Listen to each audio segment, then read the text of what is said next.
Salut les petits loups! Alors, comme on est bloqué à la maison, j'ai décidé de vous mettre quelques petites vidéos pour un peu faire des trucs chez vous, vous occuper. Et je vais vous donner quelques recettes de cuisine.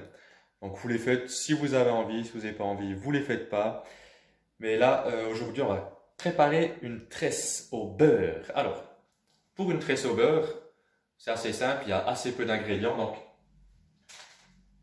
il faudra 1 kg de farine,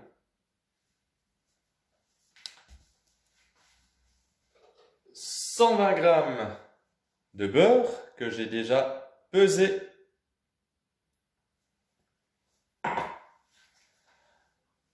20 g de sel, du sel fin, 1 cube de levure fraîche, c'est-à-dire la levure de boulanger qui permettra de faire lever la pâte, un œuf de poule, de préférence, l'œuf d'autruche sera un peu grand, 3 décis de lait et pour terminer, 3 décis d'eau. Ok, alors pour commencer, déjà vous vous êtes lavé les mains, c'est une question d'hygiène.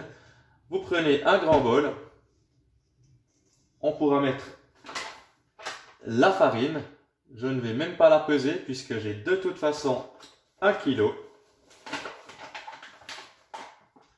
Voilà. Une fois que la farine est dans mon bol, je vais y mettre 1 cube de levure que je vais émietter. Donc on l'émiette grossièrement, pas besoin d'en faire des trop petits morceaux, ça ira très bien. Voilà. Une fois que j'ai émietté ma levure, je pourrai ajouter l'œuf.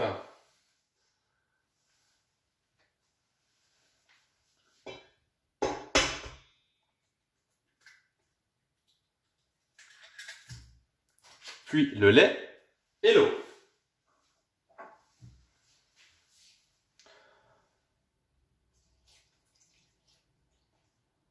Le lait et l'eau. Ensuite, il faudra mélanger tout ça. Donc moi je vais le faire au batteur électrique. Si vous n'avez pas de batteur électrique, vous pouvez aussi mélanger à la main. Donc il faut pétrir une bonne dizaine de minutes pour que la pâte devienne homogène. Et entre deux, on va encore rajouter le sel et le beurre fondu.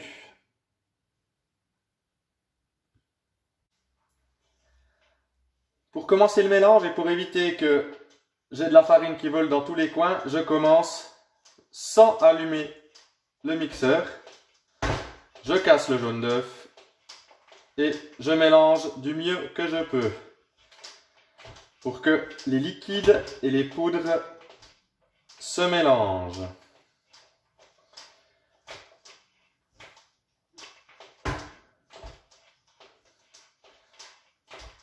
Une fois que j'obtiens un mélange plus ou moins homogène, ce sera difficile de faire beaucoup mieux. J'allume le mixeur sur la vitesse minimale.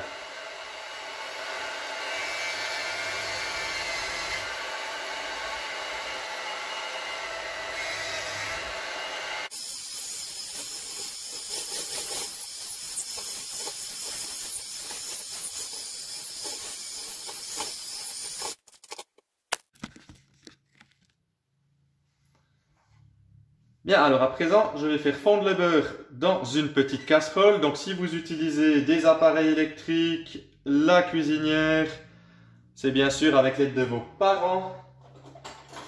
C'est eux qui vous donnent l'autorisation d'utiliser ces instruments. Donc là, moi j'utilise une casserole. J'aurais aussi pu faire fondre le beurre au micro-ondes par exemple. Mais j'ai une préférence pour la casserole. Et là, je vais attendre que mon beurre soit totalement fondu.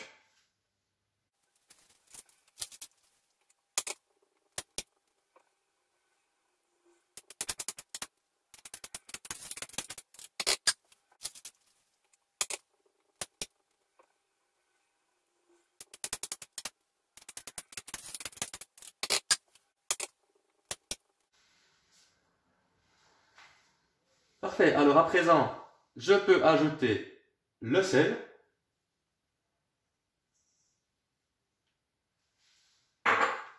Et le beurre.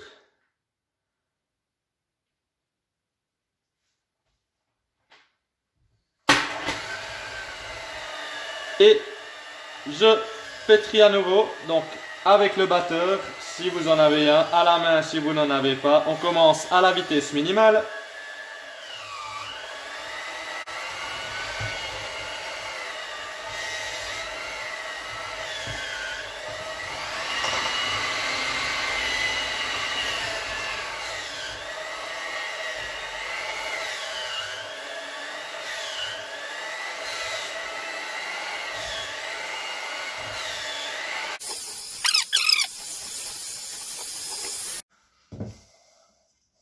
Voilà ici, alors vous avez le résultat du pétrissage avec la machine. Maintenant, je vais simplement encore sortir ma pâte et terminer de pétrir à la main. Donc le pétrissage, c'est une dizaine de minutes. Je vous le ferai en accéléré. Mais là, vraiment, c'est une étape importante. Il faut vraiment bien pétrir votre pâte, qu'elle soit souple, lisse, pour obtenir un résultat aussi bon que beau.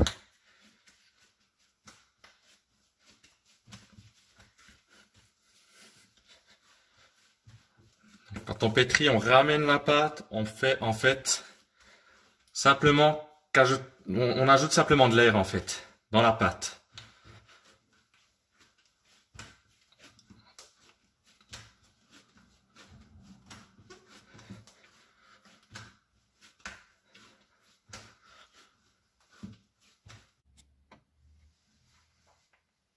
Voilà, alors là j'ai pétri ma pâte 10 minutes. Maintenant, il ne me reste qu'à la bouler. Alors qu'est-ce que ça veut dire bouler une pâte? Ça veut dire tirer la pâte contre vous sur le plan de travail. En fait, il y a toujours des plis sous une pâte. On va essayer d'enlever ces plis et d'en faire une belle boule bien ronde avant de la remettre dans notre plat. Voilà, donc je tire. Il ne faut pas que le plan de travail soit fariné. Il faut que vraiment ça accroche. Et on a le petit doigt qui reste sous la pâte. Ici, on peut voir que ça commence à être pas mal. En même temps, vous voyez que je tourne un petit peu la pâte. Voilà. Alors, on peut regarder dessous. Elle est pas mal. Je la redépose dans mon plat. Et maintenant, une étape importante. Alors, il faut absolument que le plat devienne hermétique. J'ai pas de couvercle hermétique, malheureusement, donc je vais mettre du papier film. Donc le papier film, il faut absolument que je puisse étanchéifier complètement, donc rendre imperméable mon plat. C'est vraiment pour que la levure puisse agir et faire monter la pâte. Si l'air entre dans le saladier, la pâte ne montera pas comme j'ai envie qu'elle monte. Donc là, j'en mets un bout dans un sens. Et un morceau dans l'autre sens. Voilà.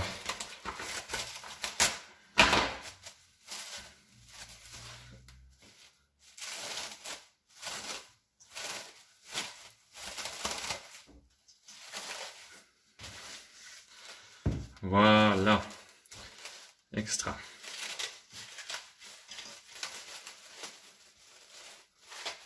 Donc maintenant que cette opération est faite, je vais laisser reposer la pâte pendant 1h30 dans un endroit sec, à température ambiante et sans courant d'air. Voilà, alors notre pâte a levé pendant 1h30, donc vous voyez qu'elle a gagné en volume. Je vais défilmer la pâte. Voilà. Et maintenant, il y aura encore une étape. Là, je garde le film, j'en aurai encore besoin. Je le mets de côté. Et là, l'étape qui arrive consiste à battre la pâte. Donc, on va battre la pâte. Pourquoi? Parce que la levure a fait son effet. Elle a mis beaucoup d'air dans la pâte, du gaz.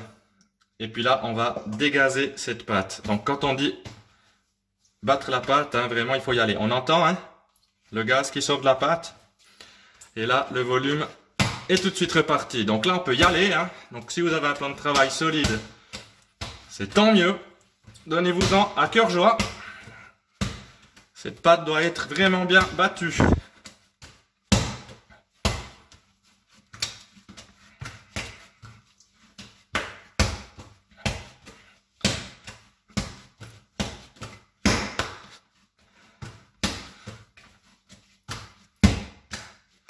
Si vous avez besoin de vous défouler, il n'y a pas mieux.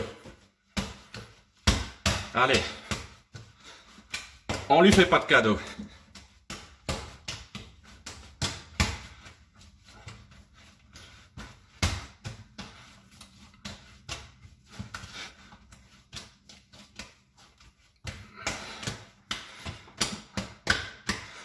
Une fois que votre pâte est bien battue, que vous l'avez bien dégazée, on va... Vous vous rappelez comment ça s'appelle ça? On va bouler la pâte. Encore une fois, donc les doigts restent bien sur le dessous. On tire la pâte, le plan de travail ne doit pas être farineux. On peut regarder, ça commence à se former. On continue.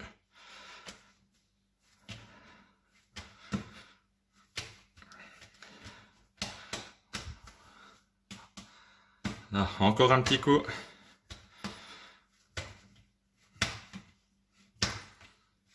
Je veux pas de fissure dans la pâte, je veux qu'elle soit lisse, que ce soit une belle boule bien ronde. Voilà, cette fois, on est pas mal. Donc je vais la redéposer dans le saladier. Et je vais couvrir une deuxième fois. Et on va encore laisser lever. Ben oui, hein, c'est de la patience. 30 minutes. Donc on dit au revoir à la pâte et on la retrouvera d'ici 30 minutes.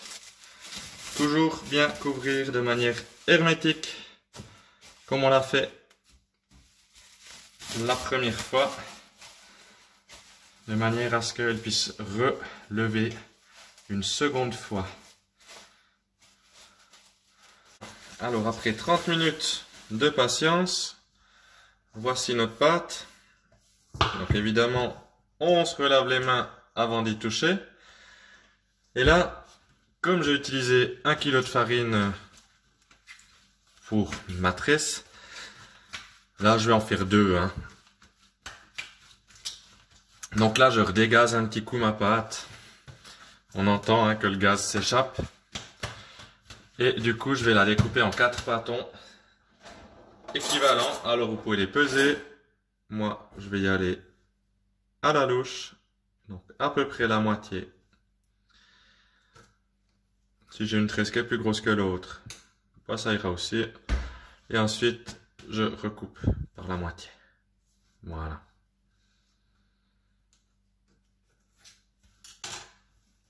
Bien. Maintenant, il va s'agir de former des boudins.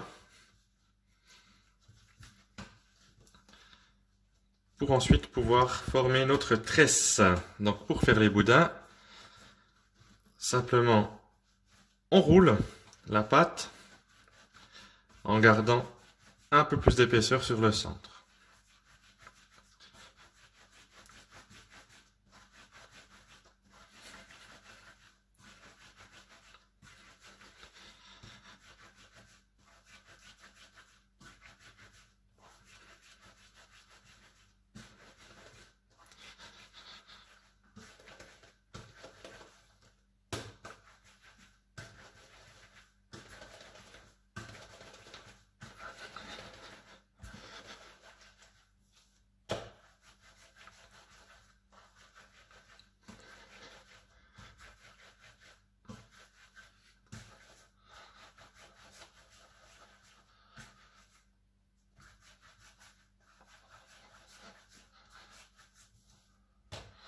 Voilà, je déplace un petit peu hein, pour avoir la place sur mon plan de travail.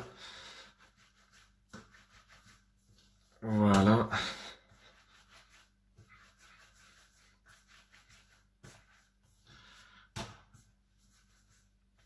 Voilà. Donc là, j'aurai mon premier boudin, je le mets de côté. et je forme le second.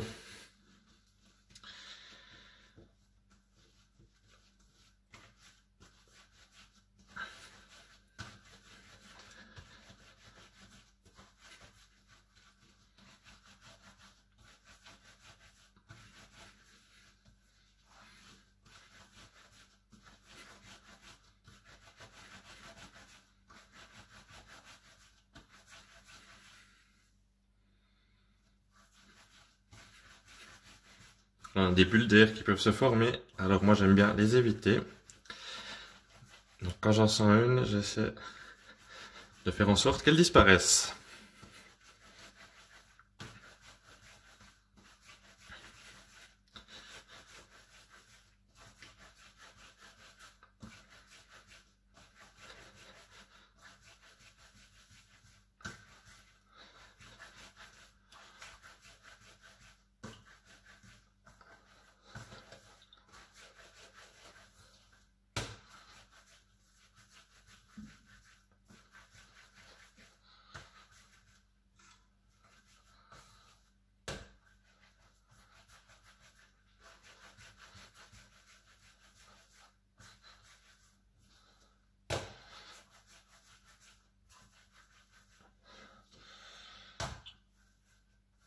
Bien, voilà, maintenant que mes deux boudins sont prêts, je vais passer à la partie qui me pose problème, c'est-à-dire le tressage.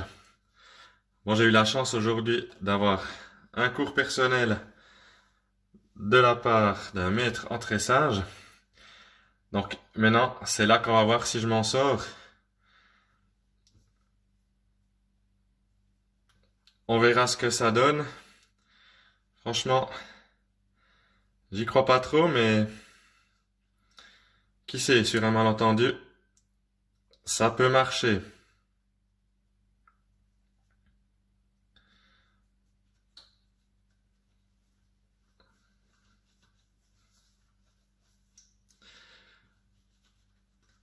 Bon, moi je dis que c'est pas trop mal. Ça pourrait être vachement pire, hein. On va voir avec la deuxième si on a quelque chose de mieux.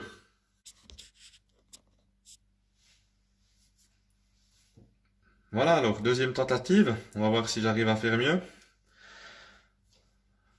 Donc normalement, hein, mon cours a dû être productif. J'espère en tout cas. Donc à chaque fois, on croise. J'espère que je croise bien comme je dois. Ça, c'est encore tout autre chose, hein.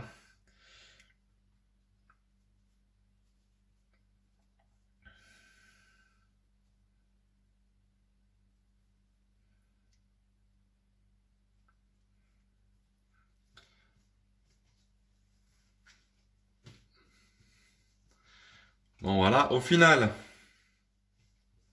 je suis pas trop mécontent. Ça ressemble plus ou moins à une tresse. C'est pas mal. Après, on va se concentrer surtout, je crois, sur le goût. Là, j'ai encore du boulot. Mais j'y travaille. Voilà, alors maintenant que nos tresses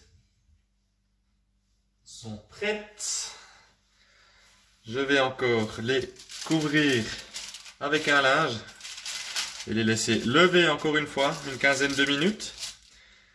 Et pendant ce temps-là, je vais faire préchauffer le four à 200 degrés.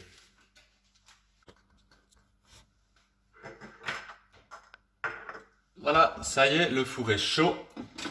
Donc il va encore nous rester une dernière étape. Il faudra que nous dorions les tresses au jaune d'œuf. Donc pour ça, un œuf, toujours de la poule. On casse l'œuf et on va séparer le blanc du jaune. Donc pour ça, il faut tenter de le casser en deux de manière relativement propre. Et ensuite, on transvase le jaune d'une coquille à l'autre. Et voilà, donc là j'ai le blanc d'un côté et le jaune de l'autre. Avec le blanc, si j'arrive à enlever les coquilles, on pourra faire une meringue ou un gâteau, hein. Il y a plusieurs solutions. On verra ça une autre fois. Pour l'instant, on va se concentrer sur le jaune.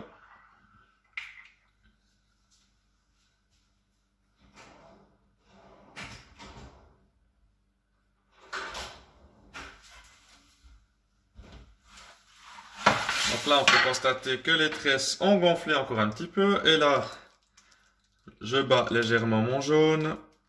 Et je viens simplement l'appliquer sur les tresses sans trop appuyer pour pas la faire redescendre. Il faut que l'air reste dans la tresse. On va bien partout, sur les côtés, hop hop hop, dans les creux.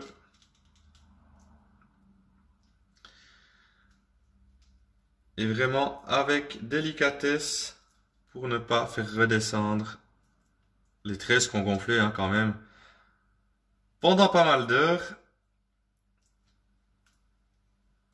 Pendant qu'elles ont gonflé une dernière fois, le four a eu le temps de préchauffer. Donc mon four est bien à 200 degrés. Et je suis bientôt prêt du coup à enfourner les tresses.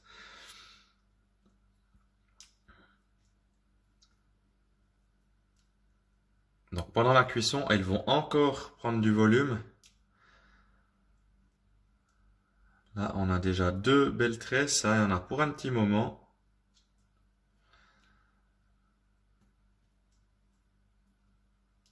Mais elles se gardent très très bien. Il y a du beurre dedans, donc c'est clair, ça sèche pas très vite. C'est pas du pain blanc.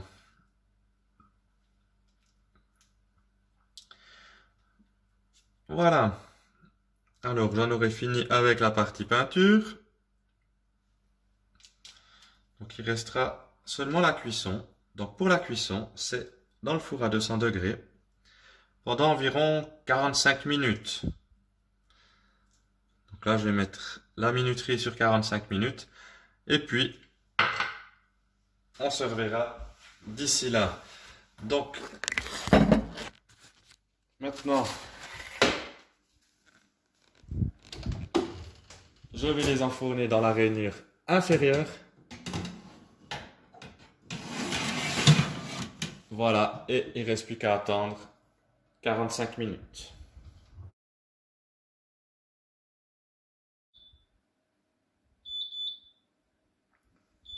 Voilà, ça y est, ça fait 45 minutes que les tresses sont au four. Donc là, on va pouvoir les sortir. On voit qu'elles ont bien doré.